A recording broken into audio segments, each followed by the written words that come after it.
करने वाला एक सूत्र है। कौन सा सूत्र है? प्रथमा निर्दिष्टम समास उपसर्जनम।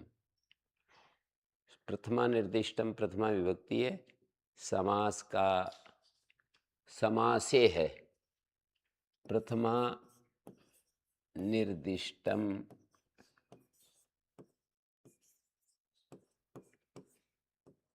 समासे उपसर्जनम।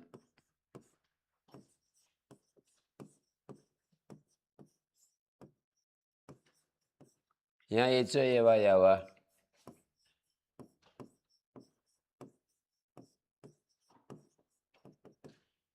फिर इस ये का लोपा साकल्य से लोप हो गया। ये समझ रहे हैं?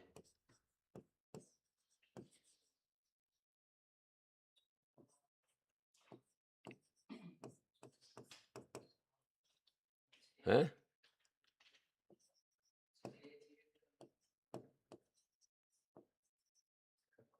और यहाँ लोपा साकल्य से।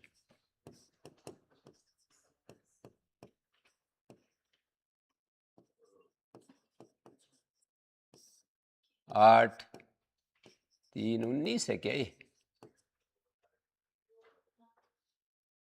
लोपा साकल्य से 8 3 19 क्या नाम सूत्र देखा करो।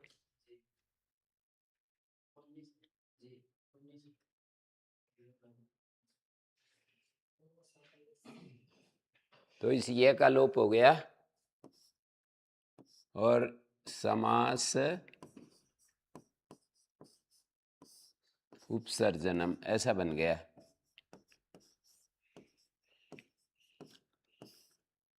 अब अ और उ को आत गुणा क्यों नहीं हो रहा? जैसे सूर्य जमा उदय, सूर्योदय हो जाता है।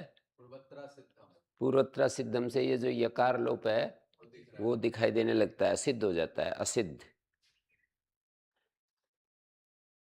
यकार लोप बना रहे तब तो कहा जाएगा कि यकार लोप सिद्ध है। यकार लोप लोप बना रहे तो कहेंगे ये ये सिद्ध है। सिद्ध का मतलब लोप बना हुआ है। यकार का लोप जो है वो बना हुआ है। और यदि असिद्ध हो गया तो इसका अर्थ है कि लोप नहीं हुआ, यकार का श्रवण हो रहा है, तो लोप असिद्ध हो गया। लोप असिद्ध होने से यकार का श्रवण होगा और यकार का श्रवण होगा तो फिर आद गुणा प्राप्त नहीं होगा। बीच में लोप यदि असिद्ध हो जाए अर्थात यकार, लोप असिद्ध होगा तो यकार दिखेगा, यकार दिखेगा तो फिर नहीं हो सकता है वो। न धातु लोप आर्ध धातु के, वहाँ भी यही स्थिति है। धातु लोपे जमा आर्ध धातु के, लोपे को लोपय बन गया और यह का लोप हो गया। धातु लोप आगे आर्ध धातु के। अ और आ को दीर्घ क्यों नहीं हो रहा? सूत्र देखो अष्टाध्यायी निकाल कर, प्रथम अध्याय का पहला पाद का चौथा सूत्र। लोप आगे आर धातु के है ना, तो अका सवर्ण दीर्घ क्यों नहीं हो रहा? आप बताओ। जोर से बोला करो। असिद्ध है या क्या असिद्ध है? यह लोप, लोपे था ना, लोपे को लोपे बना। किससे हुआ लोपे को लोपे? एचो यवा यावा। एच को अय आदेश हो जाता है, अच परे रहते। फिर यकार का लोपा साकल्य से का क्या अर्थ है? लोपा साकल्य से ऊपर देखो अनुवृत्ति आ रही है। 8वें अध्याय के तीसरे पाद का 17 नंबर सूत्र है। क्या है 17 नंबर?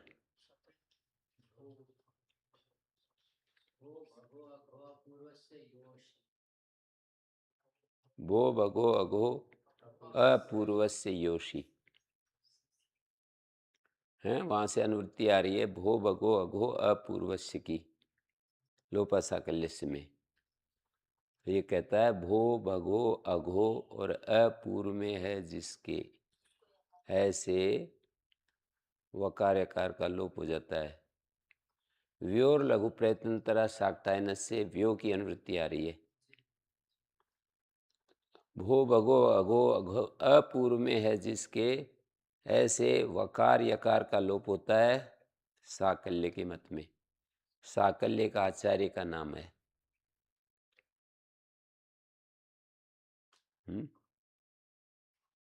क्या समास कहोगे इसको? भो भगो अघो अपूर्व में है जिसके। भो और भगो और अघो और अपूर्व में है जिसके, क्या समझ बता रहे हो? हाँ, द्वंद्व गर्भ बहुब्री, क्योंकि पहले और कह रहे हैं ना, भो और बघो और अघो और पूर्व में है जिसके, ये बहुब्री हो गया। ऐसे वकार यकार का लोप, जैसे अपूर्व में है ना, यहाँ पर स में जो है, अपूर्व में है जिसके, ऐसे यकार का लोप हो जाता है, हैं? हच के परे रहते, ठीक है।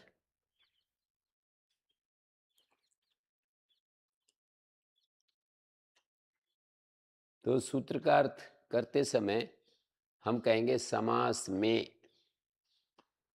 क्या कहेंगे? पर समास का अर्थ पकड़ना पड़ेगा। समास के कई अर्थ होते हैं, 3 अर्थ होते हैं। स्वामी जी बताओ, 3 अर्थ कौन कौन से होते हैं समास के? आप बताओ सौरभ जी। समास के 3 अर्थ होते हैं राहुल जी। पर कहाँ कौन सा अर्थ लेना है, ये अलग अलग स्थितियों में हमें देखना पड़ता है। आप बता सकते हैं? एक तो ये समस्त पद को ही समास कह रहे हैं जो हाँ, समस्त पद को भी समास कहते हैं। जो समास होकर के पद बनता है ना, समस्त पद समास। और एक समास के लिए जो विग्रह वाक्य होता है, समास करने के लिए जो विग्रह वाक्य होता है उसको भी समास कह देते हैं। और एक समास करने वाले सूत्र को भी समास कहते हैं। समास के लिए जो सूत्र है उसको भी समास कहते हैं। तो 3 अर्थ हो गए। तो यहाँ कौन सा अर्थ है? प्रथमा निर्दिष्टम समास उपसर्जनम में कौन सा अर्थ देखेंगे? समास करने वाले सूत्र हैं। समास करने वाला जो सूत्र है उसको समास कहा है। तो समास सूत्र में जो प्रथमा निर्दिष्ट है वो उपसर्जन होता है। हम्म।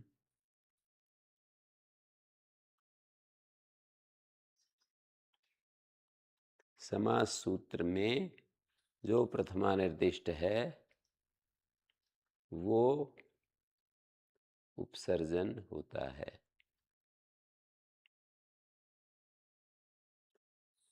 प्रथमा निर्दिष्ट समास सूत्र में जब देखेंगे तो उसका जो कार्य है वो उदाहरण में जाकर समाप्त होगा। पहले सूत्र में प्रथमा निर्दिष्ट देखेंगे, फिर उदाहरण में चले जाएंगे।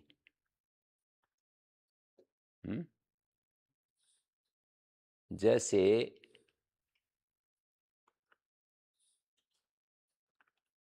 द्वितीय स्थितातीत प्रतीतीय सूत्र है।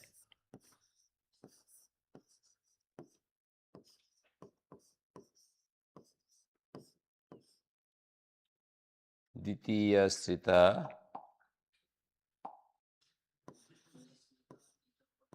तीत पतित गतात्यस्त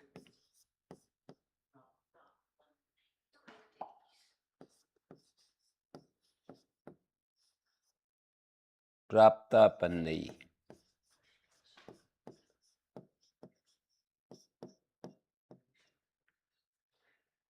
दो एक कितनी संख्या है? 23।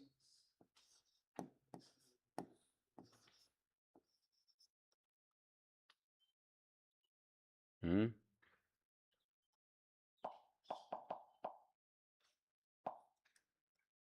दो एक 23। इस सूत्र में दो पद हैं, एक द्वितीय पद है और एक शीतातीत पदागस्त प्राप्तापन्न, ये एक पद है। तो ये समास करने वाला सूत्र है। इस सूत्र में प्रथमा निर्दिष्ट है एक पद और एक पद तृतीया निर्दिष्ट है। जैसे द्वितीया तो प्रथमा निर्दिष्ट है और ये वाला तृतीया विभक्ति से बहुवचन में निर्दिष्ट है ना? ये तो प्रथमा निर्दिष्ट है, ये तृतीया निर्दिष्ट है। तो क्या हुआ, क्या कह रहे हैं, जो प्रथमा निर्दिष्ट है उसकी उपसर्जन संज्ञा होती है। और उपसर्जन संज्ञा का फल क्या होता है, पूछे तो बोलो। हाँ, दिमाग काम करने लग गया भाई। उपसर्जन का पूर्व प्रयोग होता है। जिसकी उपसर्जन संज्ञा होगी उसका पूर्व में उसको बिठाएंगे, समास पद जब बनाएंगे। जैसे यहाँ पर द्वितीयांत शब्द है कष्टम और सित शब्द है उदाहरण में देखोगे तो ये प्रथमा विभक्ति का है और ये द्वितीय है। उदाहरण में प्रथमा निर्दिष्ट देखोगे तो ये प्रथमा निर्दिष्ट है, उदाहरण में नहीं देखना।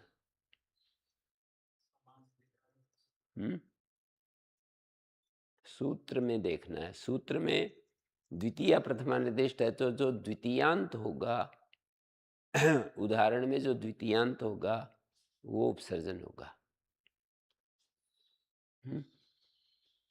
सूत्र में देखना है तो सूत्र में जो द्वितीयांत होगा ना वो उपसर्जन कहलाएगा और उसका पूर्व प्रयोग होगा। तो कष्ट अम श्रित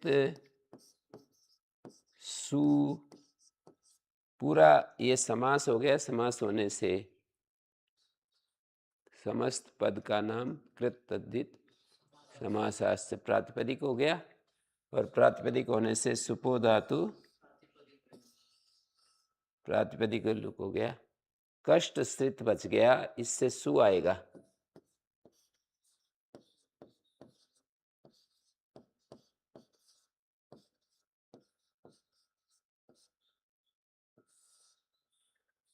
कष्ट स्थित बन जाएगा। सु का उ का उपदेश है जो नासिकित लोप और स को सज सो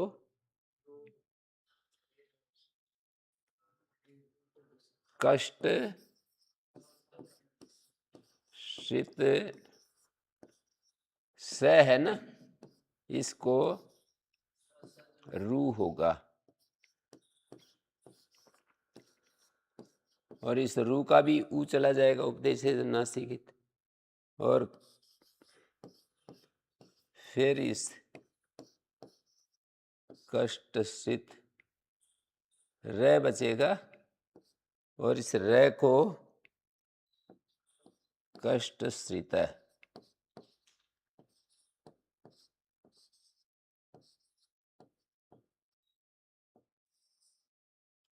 ठीक है, इस र को विसर्ग हो गया।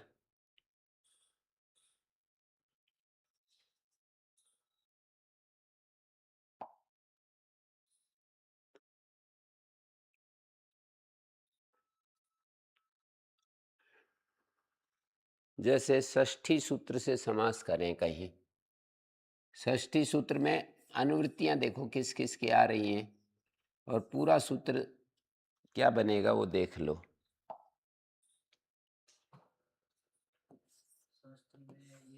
सुप की अनुवृत्ति है, सुपास है, समर्थ तृतीया विभक्ति में बदल करके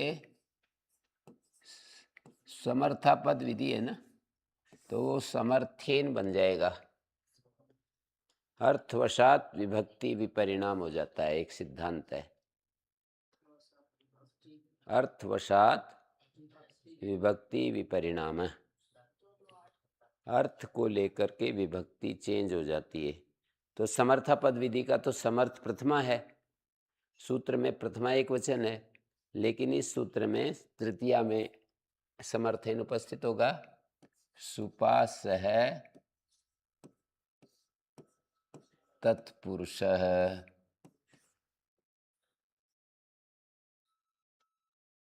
समास भी अनुवृत्ति आ रही है। समास का अर्थ होता है समस्यते,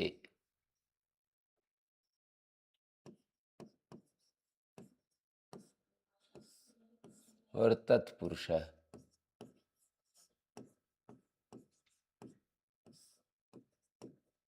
ये पूरा सूत्र है। षष्ठी सूत्र तो छोटा सा दिखता है अष्टाध्यायी में, पर सूत्र पूरा ये बन गया। षष्ठ्यंतम सुबंतम समर्थेन सुबंतेन सह सुबंतेन सह समस्यते तत्पुरुष समासो भवति। हैं, तत्पुरुष समास होता है। तो इस सूत्र में ये जो पूरा सूत्र है, इसमें प्रथमा निर्दिष्ट, जैसे ये तो तृतीया निर्दिष्ट है, और ये समासकार तो समस्यते हो गया है, और ये प्रथमा निर्दिष्ट है। तो जो प्रथमा निर्दिष्ट है समास सूत्र में, उसकी उपसर्जन संज्ञा होती है। तो इसकी उपसर्जन संज्ञा सूत्र में करेंगे तो सूत्र जो उदाहरण में कुछ करके दिखा रहा है ना, वहां हम पहुंच जाएंगे। जैसे राज्यः पुरुष,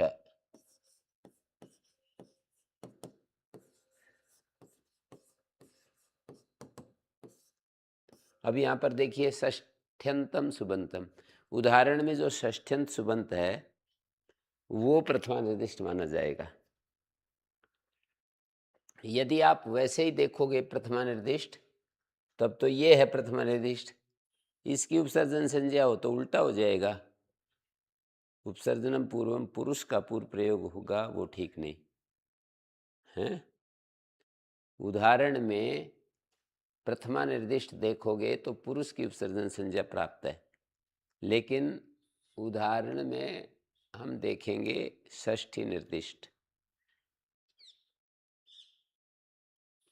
नहीं, षष्ठी निर्दिष्ट नहीं, उदाहरण में षष्ठी जो है वो प्रथमा निर्दिष्ट।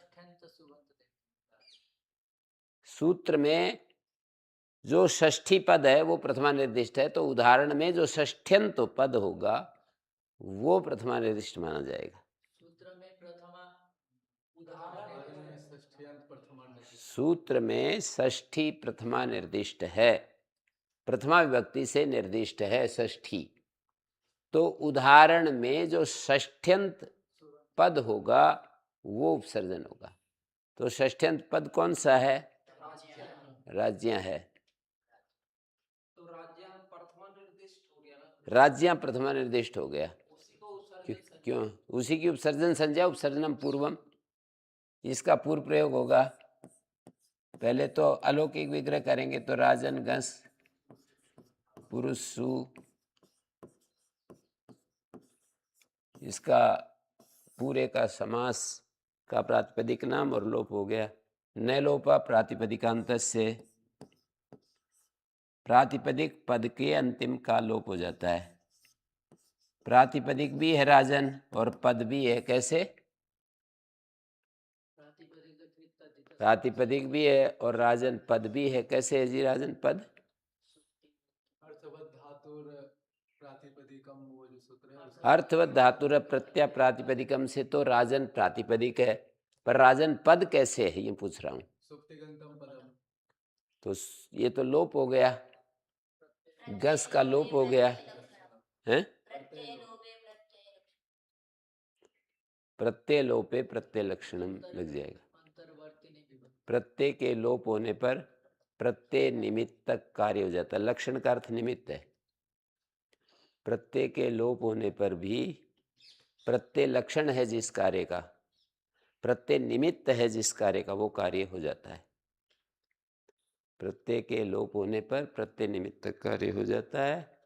तो यहाँ पर गस को निमित्त मानकर क्या कार्य होना है? राजन को गस को निमित्त मानकर क्या कार्य होना? पद संज्ञा कार्य। सुप्तिंगंतम पदम पद संज्ञा कार्य। सुप्तिंगंत में है जिसके, उसको पद कहते हैं। तो इसका पद नाम हो गया। पद नाम होने से न लोपा प्रातिपदिका अंत से। उस सूत्र का अर्थ पूरा ये है, पदस्य की अनुवृत्ति आ रही है। प्रातिपदिक भी हो, पद भी हो, अंतिम नकार हो तो लोप होता है। प्रातिपदिक पद के अंतिम नकार का। प्रातिपदिक और पद, एक प्रातिपदिक भी और पद हो, सब जगह ये स्थिति नहीं मिलती है। जैसे रामा है,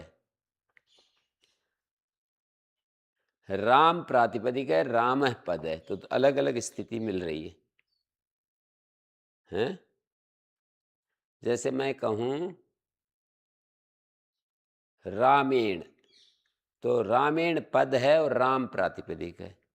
रामाय, राम प्रातिपदिक है, रामाय पद है।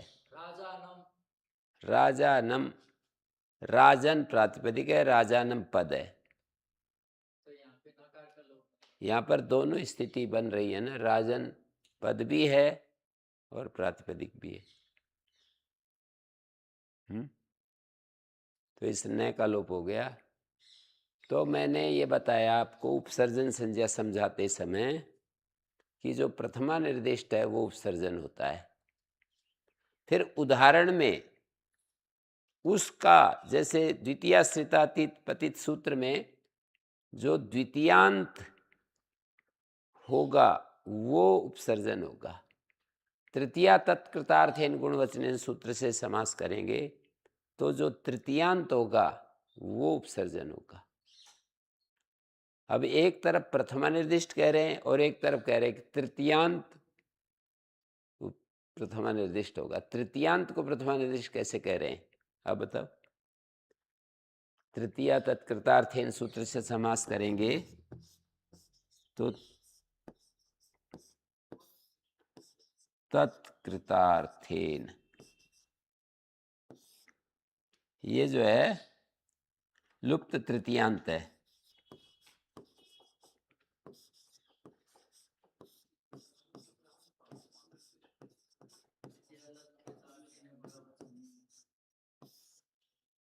बताओ जी।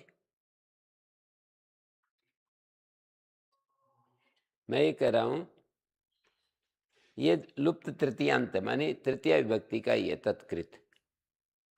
लुप्त तृतीयांत का मतलब विभक्ति तो आई थी, उसका लोप हो गया। हम्म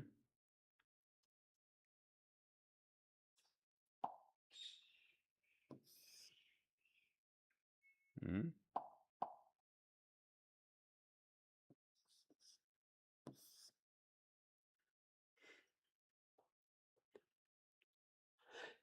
तत्कृत जो है तत्कृतेन अर्थ में बोला गया है। यहां पर तत्कृत शब्द का अर्थ है तत्कृतेन।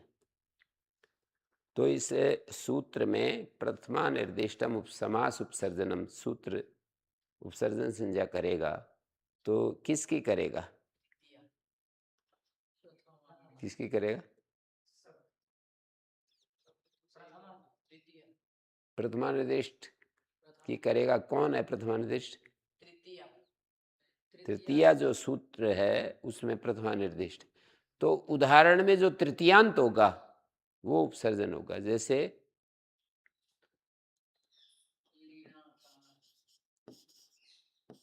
उदाहरण में तृतीयांत ये है ना, किरीणा, और तृतीयांत के द्वारा जो गुणवचन है वो काणा है। तत्कृत गुणवचन, तत्कृत गुणवचन क्या है? गुणवचन का अर्थ है जो जिसने गुण को कहा है वो गुणवचन है। ठीक है, नहीं समझ में आया गुरुजी। हैं?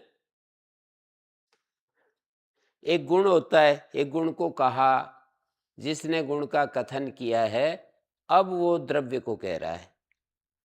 एक गुण होता है, गुणवचन होता है। गुणवचन मानी गुण को जिसने गुण का कथन किया है, अब वो द्रव्य को कह रहा है। जैसे किरणा कारण, काणा तो गुण है, पर यहां कारण व्यक्ति ले रहे हैं। कारण शब्द से किरीना का क्या अर्थ है? किरीना नाम है। किरी कोई एक खेलने का इंस्ट्रूमेंट है, खेलने का एक लकड़ी का टुकड़ा। ऐसे मारते हैं, दो सिरे पतले होते हैं, बीच में मोटी, ऐसे मारते हैं।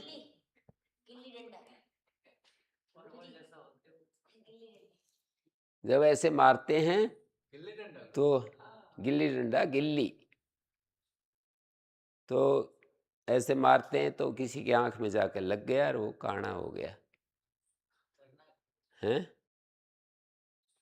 तो किरी के द्वारा तत्कृत, तृतीयांत के द्वारा किया गया जो गुणवचन,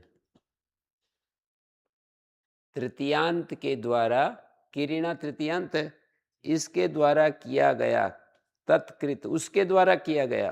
किसके द्वारा किया गया? किरीना के द्वारा, तृतीयांत के द्वारा। यहां तत्शब्द से तृतीया का संकेत है?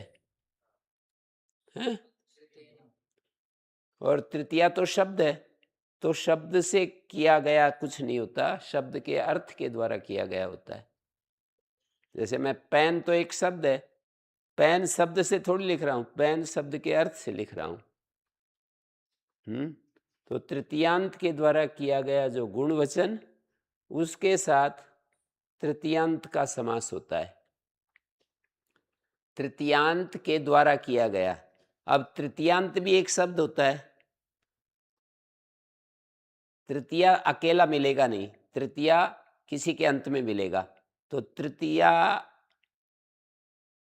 तृतीयांत अर्थ देगा। तत्कृत शब्द में तत् जो है तृतीया का वाचक है, लेकिन तृतीया के द्वारा किया गया। तृतीया अकेली मिलती नहीं, टाभ्याम भी तृतीया होती है, टाभ्याम भी ये तृतीया होती है, सु औजस ये प्रथमा होती है, अम औजस द्वितीया होती है, गे भ्याम बेस चतुर्थी होती है, घसी भ्याम बेस पंचमी होती है, घसो शाम षष्ठी होती है। ये वो सब, तो ये सारी विभक्तियां हैं, कहलाती हैं। ये अकेले नहीं मिलती, ये किसी शब्द के बाद में जुड़ते हैं। सु जैसा मोट शशि, ये सब किसी शब्द के बाद में जुड़ते हैं। तो तृतीया भी किसी शब्द के बाद में जुड़ेगी, तो तृतीयांत अर्थ होगा ना तृतीया का, तृतीयांत सुबंत। तृतीया का मतलब तृतीयांत सुबंत। तत्कृत मानी तृतीयांत के द्वारा किया गया, तृतीयांत के अर्थ के द्वारा किया गया। तृतीयाकृत, तृतीयांत कृत मानी तृतीयांत शब्द के अर्थ के द्वारा किया गया जो गुणवचन। तो यहाँ गुणवचन शब्द का अर्थ है गुण को कहकर अब द्रव्य को कह रहा है। तो काण गुण को कहकर, काण तो गुण है, अब द्रव्य क्या है यहाँ? आंख। काण गुण वाला द्रव्य क्या है? आंख। और उस आंख वाला व्यक्ति भी फिर वो कह दिया जाता है अभेदोपचार। आंख काण है और आंख भी अकेली नहीं मिलती, तो उससे युक्त जो व्यक्ति है वो भी काणा कह दिया जाएगा। काण गुण के योग से आंख काण है, और आंख के योग से आंख वाला भी काण है। तो किरीना काण है, मैं कह रहा था इस सूत्र का अर्थ प्रथमा निर्दिष्टम समास उपसर्जनम। समास सूत्र में जो प्रथमा निर्दिष्ट है, क्या है प्रथमा निर्दिष्ट? यहाँ तृतीया, तृतीया नहीं, तृतीया, तृतीया, ती में ई बड़ा है, द्वितीया, तृतीया। तो तृतीया जो है तृतीयांत सुबंत, तृतीयांत सुबंत क्या है? किरीणा। तो इसकी उपसर्जन संज्ञा होगी उपसर्जनम पूर्वम, है किरीकाणा, ऐसा शब्द बनेगा। इसकी उपसर्जन संज्ञा होगी तो किरीकाणा ऐसा शब्द बनेगा।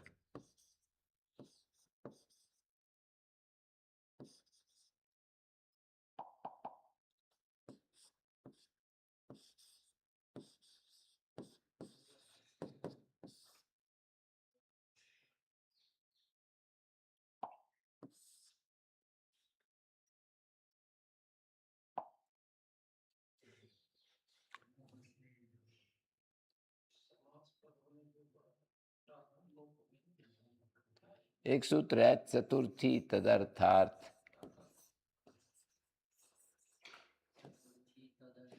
तदर्थार्थ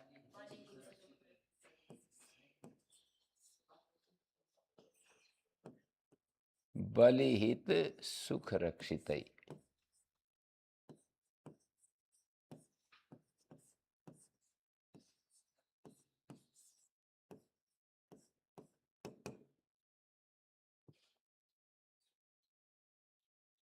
तो इसमें क्या है?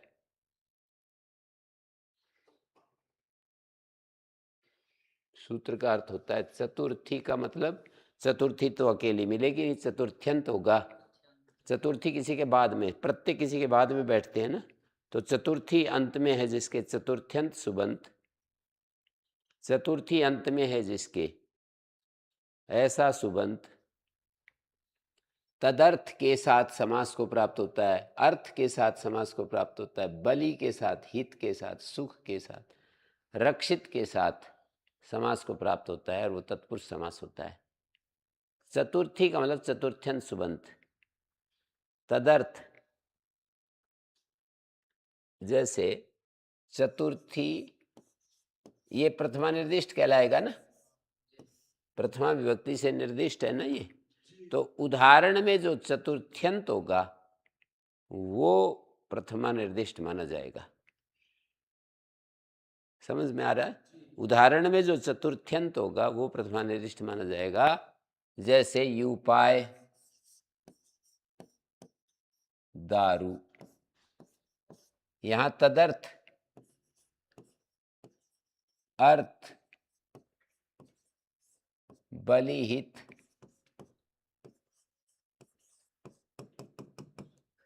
ठीक है।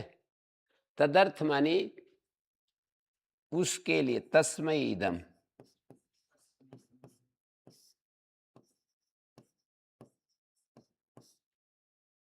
यहां तदर्थ का अर्थ है ये।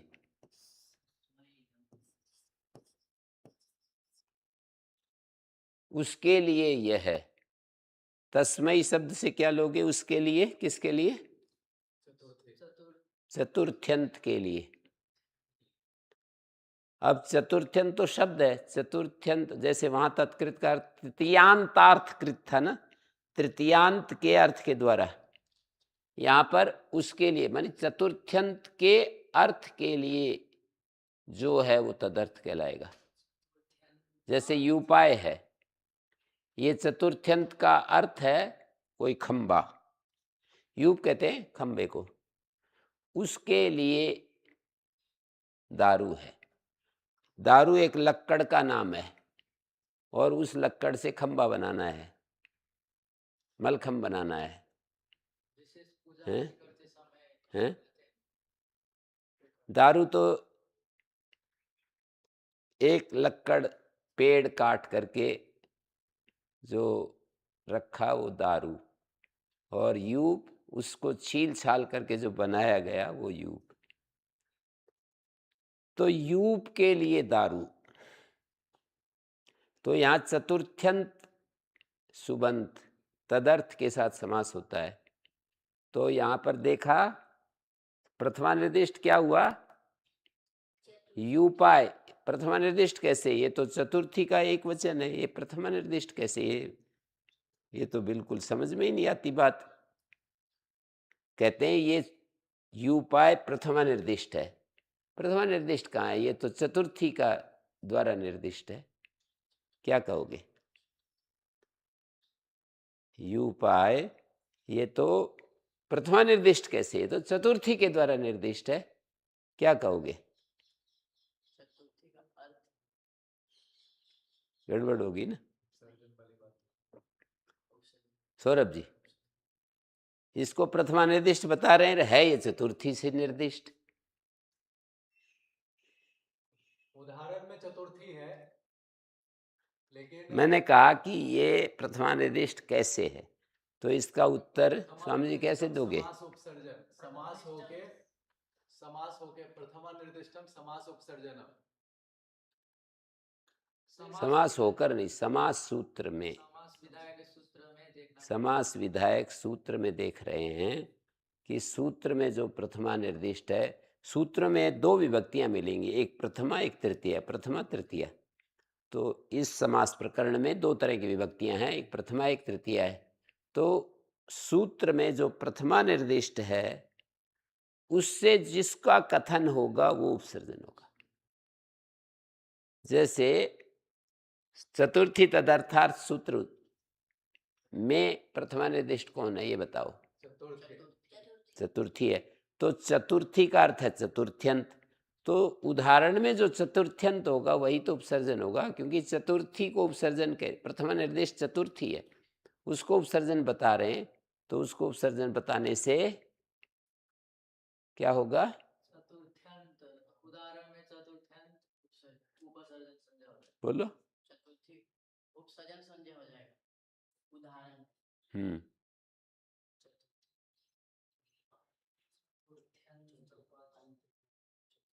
ठीक है। हम्म।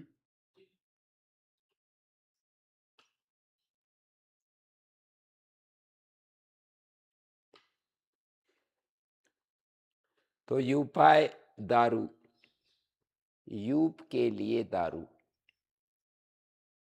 यूप के लिए दारू, उपसर्जन संज्ञा यूपाय की होगी। उपसर्जनम पूर्वम इसका पूर्व प्रयोग होगा।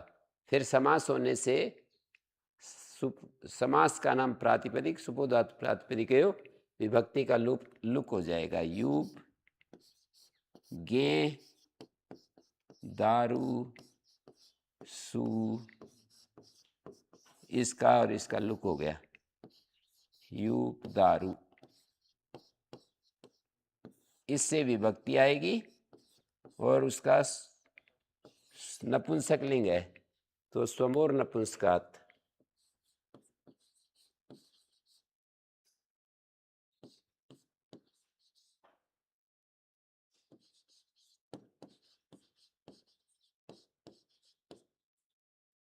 सात एक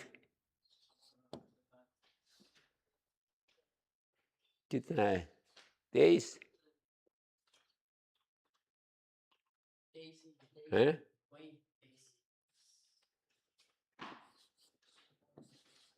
स्वमोर नपुंसक विभक्ति का लुक।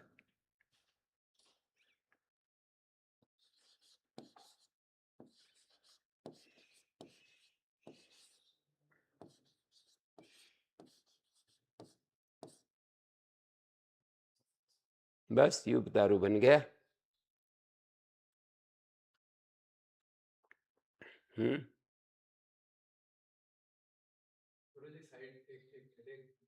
हम्म। एक बार देख लेने दीजिए।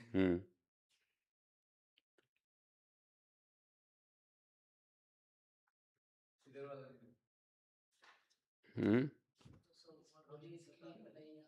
स्क्रीन में नहीं आ रहा है गुरुजी, क्या नहीं आ रहा? अब हटने से आवाज आएगा। हो गया। और यहाँ ठीक है वो वाला ठीक है पोजीशन, वो वाला पोजीशन ठीक है, ये वाला पोजीशन आपका ठीक रहता है स्क्रीन में लिखा हुआ आता है। आ रहा है। आ गया। तो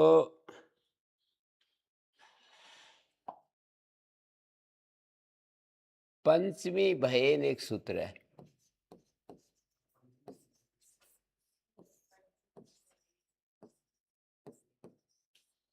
इसका अर्थ है पंचम्यंत सुबंत का भय शब्द के साथ समास होता है।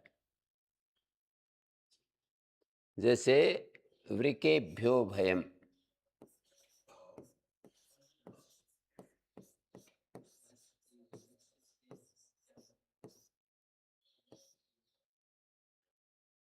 अब समास कर रहे हैं पंचमी भयेन। अभी यहां प्रथमा निर्दिष्ट कौन है बताओ? तो उपसर्जन संज्ञा प्रथमा निर्दिष्ट की होती है तो भय की होगी या वृकेभ्या की होगी? हैं? क्यों? वृकेभ्या की होगी या भय की होगी उपसर्जन संज्ञा, ये बताओ।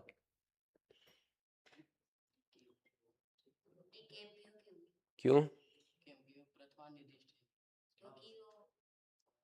क्यों जी? सौरभ जी बताओ। हैं?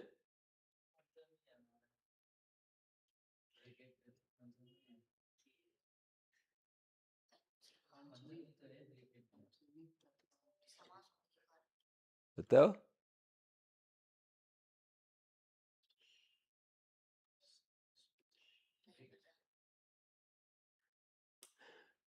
यहाँ करके सब गुम हो जाते हो। ये प्रथमा निर्दिष्ट जो है भय है या वृकेभ्या है? और समास विधायक सूत्र पंचमी ये प्रथमा से निर्दिष्ट। राहुल जी बताओ। जो है पंचमी है, से प्रथमा निर्दिष्ट इसकी संज्ञा हो जाएगी। सूत्र में देखते हैं प्रथमा निर्दिष्ट, उदाहरण में नहीं देखते। उदाहरण में तो भय है प्रथमा निर्दिष्ट, पर सूत्र में कौन है प्रथमा निर्दिष्ट? तो पंचमी है ना। तो उदाहरण में पंचमी का जो अर्थ घटेगा, जहां उदाहरण में पंचमी का जहां अर्थ घटेगा, पंचमी का अर्थ भय में घट रहा है या वृकेभ्या में घट रहा है? तो ऐसे बताओ फिर। हैं? तो वृकेभ्या की उपसर्जन संज्ञा होगी उपसर्जनम पूर्वम, वृक भयम, ऐसा बन जाएगा। वृक भ्यस भयसु, इसका पूरे का नाम प्रातिपदिक, सुपो धातु प्रातिपदिकयो, इसका लुक हो गया। फिर वृक भय शब्द से सु आया, अतोअम, कितना है? 7 1 24 है। सु को हम हो जाएगा।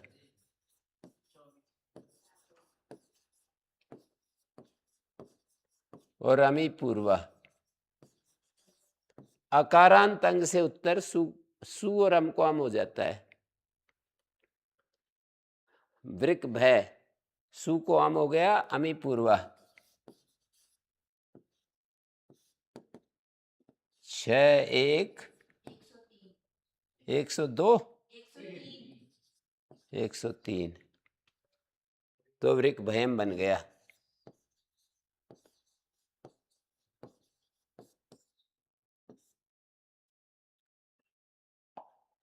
और देखिए, एक बार देखने दीजिए। हैं?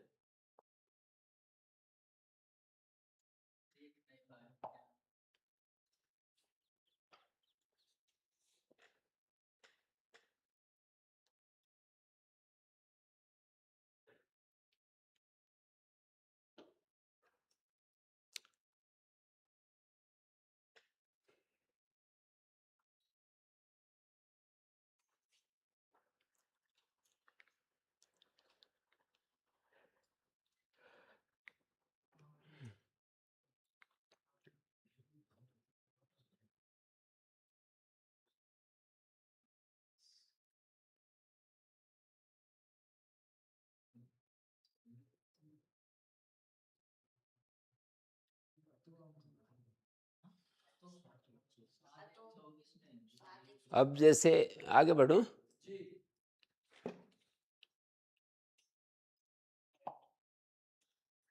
जैसे सप्तमी शोंडई एक सूत्र है,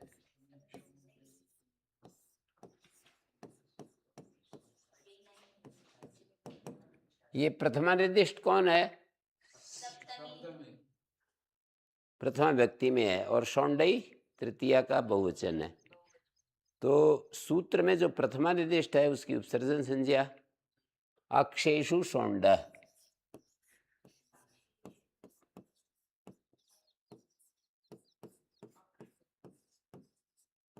प्रथमा निर्दिष्टम समास उपसर्जनम, ये कह रहे हैं कि समास में जो प्रथमा निर्दिष्ट है उसकी उपसर्जन संज्ञा होगी।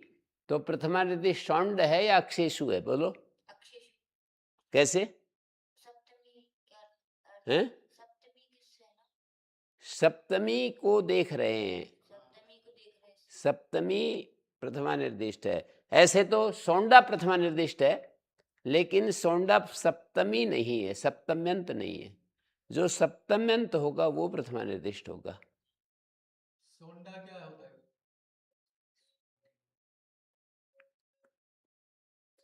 महाभारत में वो था ना, शकुनी। शकुनी, चतुर, पासे फेंकने में कुशल है।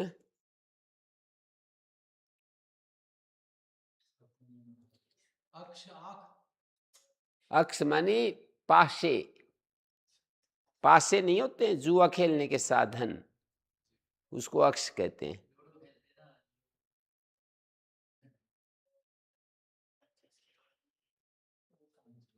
तो ये हो गया प्रथमा निर्दिष्ट अक्ष, सुप, गियो सुप आता है ना, सौंड रे को सु के ऊ का लोप होगा, उपदेशे जन्नासिकित। रू के ऊ का भी लोप होगा, उपदेशे जन्नासिकित। रे बचा खरवसाने और विसर्जनीय अक्ष शोंडा। खर अवसान और विसर्जनीय का अर्थ है खर और अवसान में विसर्जनीय हो जाता है। खर और अवसान में, खर परे हो या अवसान हो, अवसान क्या होता है? विरामो अवसानम, विराम को अवसान कहते हैं। ठीक है जी।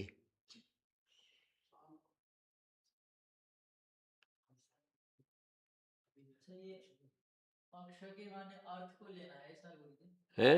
ये सौंडा इसके अर्थ से माने करेंगे। अक्षेषु सौंडा में उपसर्जन संज्ञक अक्ष बनेगा, क्योंकि वही सप्तमी शब्द से गृहित हो रहा है। हैं? अब जैसे मान लीजिए मैं कर रहा हूं समास पूर्व काल एक सर्जत पुराण नव केवला समानाधिनी। पूर्व काल, पूर्व काल एक सर्वजरत सर्वजरत पुराण नव केवलाः समानाधिकरणेन।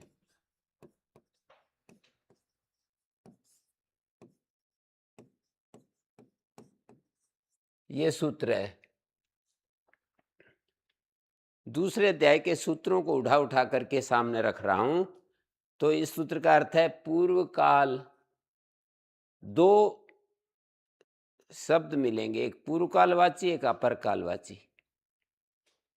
जैसे खेत को पहले जोतते हैं और फिर क्या करते हैं, पटेला लगाते हैं, उसके ऊपर मेज लगाते हैं।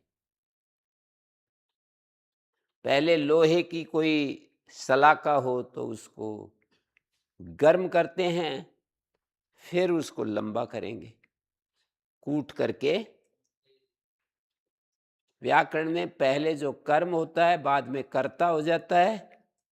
तो पूर्व कालवाची का अपर कालवाची समानाधिकरण सुबंत के साथ समास होता है।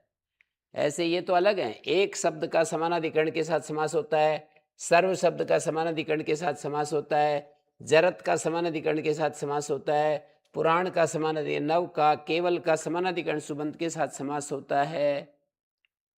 समानाधिकरण माने दो चीजें मिल करके किसी एक को बताएं तो समानाधिकरण। जैसे बुद्धिमान बालक, तो ये बुद्धिमान और बालक का समानाधिकरण है। मजबूत बालक, मजबूत और बालक का समानाधिकरण है। हरा वृक्ष, हरा और वृक्ष का समानाधिकरण है।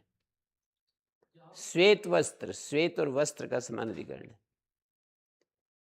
भगवान पाणिनि, भगवान और पाणिनि का समानाधिकरण है। अब पता चला समानाधिकरण का अर्थ समझ। समान अधिकरण, समान आधार, दोनों का, दो चीजें मिलकर के जब एक को बताती हैं तो वो समानाधिकरण होता है।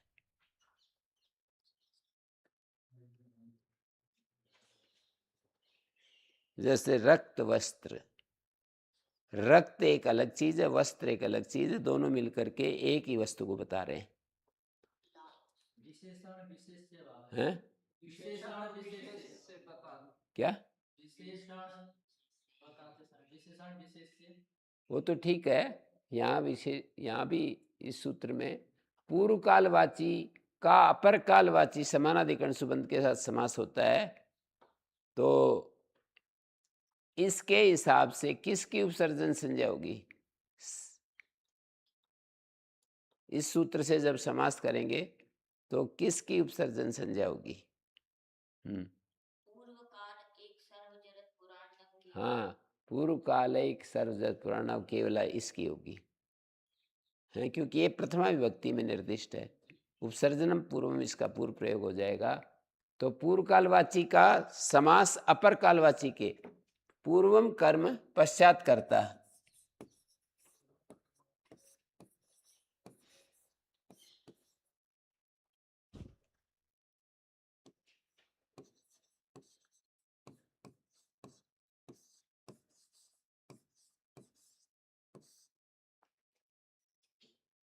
है पूर्वम कर्म पश्चात करता, तो यहां पर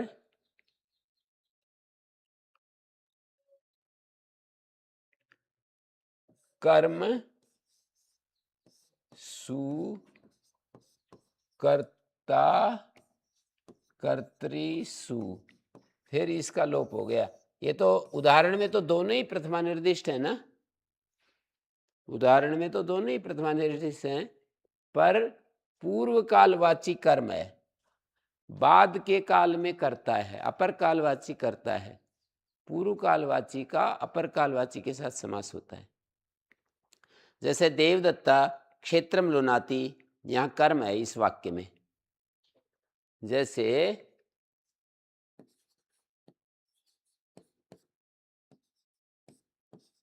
देवदत्त क्षेत्रम लुनाति,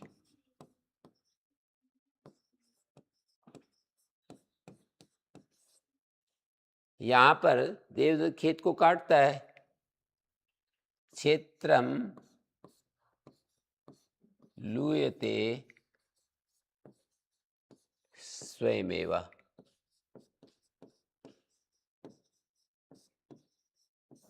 यहां क्षेत्र कर्ता बन गया, यहां क्षेत्र कर्म है।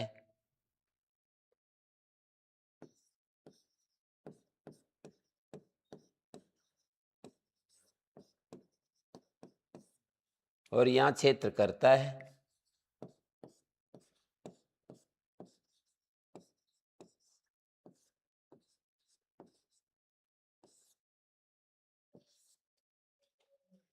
हाँ जी,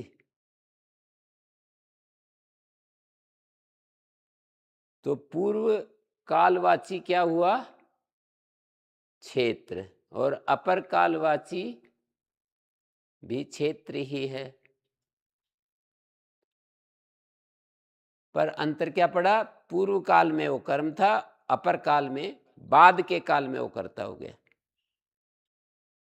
यहां पर इस वाक्य में ये करता है,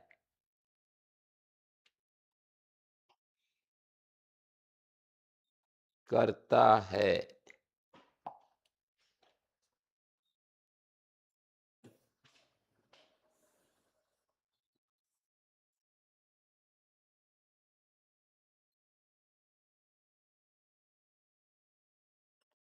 स्वयमेव।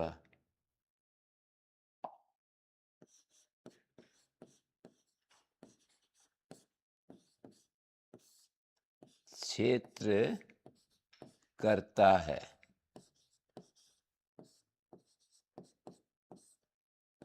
पूर्व काल अपर काल समझ में आया? पहले जो कर्म है वो बाद में कर्ता बन गया। या कर्मक धातु हो गई। धातु तो कर्मक हो ही गई। हाँ जी। यहां पर अर्थ है देवदत्त खेत को काटता है, दूसरे वाक्य में अर्थ है खेत स्वयं कटता है। यह ऐसा कैसे होता है? अकर्मक धातु कार्य। नहीं, ऐसे कैसे होता है? सौकर्यातिशय की विवक्षा में होता है। जब आसानी से खेत कटता है तब बोल देते हैं खेत कटता है। जैसे लकड़ी फाड़ता है, जब आसानी से लकड़ी फटती है तो बोल देते हैं लकड़ी तो अपने आप फट रही है, हैं? समझ में आ रहा है ना? तो देवदत्त ओदन पकाता है, अरे ओदन तो पका क्या रहा है, अपने आप ही पक रहा है। आसानी से जब वो कार्य होता है, ओदन अपने आप पक रहा है। 10 घंटे चढ़ा करके उसके ऊपर रख दिया, 10 घंटे हो गए, वो पक ही नहीं रहा है, तब ऐसे नहीं बोलेंगे कि देवदत्त ये चावल तो अपने आप ही पक रहा है। रखा 10 मिनट में अपने आप ही पक कर तैयार हो गया तो बोलते हैं चावल तो अपने आप पक रहा है। तो पहले कर्म और बाद में कर्ता, कर्म करता। तो कर्म और कर्ता पूर्व कालवाची का उपसर्जन नाम पड़ेगा। पूर्व कालवाची क्या है? यहाँ कर्म है, पश्चात काल वाला करता है। पूर्व काल वाला कर्म और अपर काल वाला करता है, तो पूर्व काल वाले की उपसर्जन संज्ञा हो जाएगी। ठीक है?